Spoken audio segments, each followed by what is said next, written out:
How to install and set up Pinterest. Hey guys, welcome to the channel. So if you want to install and make an account on Pinterest, what you're gonna do is first of all go to Play Store or App Store if you are using an Apple device. Then search for Pinterest. After you do that, tap on install. After Pinterest is successfully installed on your device, tap on open. Then Pinterest will take you to this page. Enter your email address, then tap on continue, or you can simply continue with Google. So I'm gonna tap on continue with Google.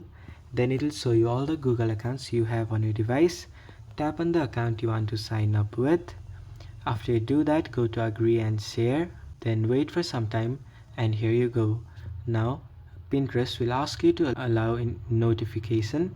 You can simply tap on allow or don't allow. After you do that, you will successfully be logged into your Pinterest account. So this is how you can install and set up Pinterest on your device.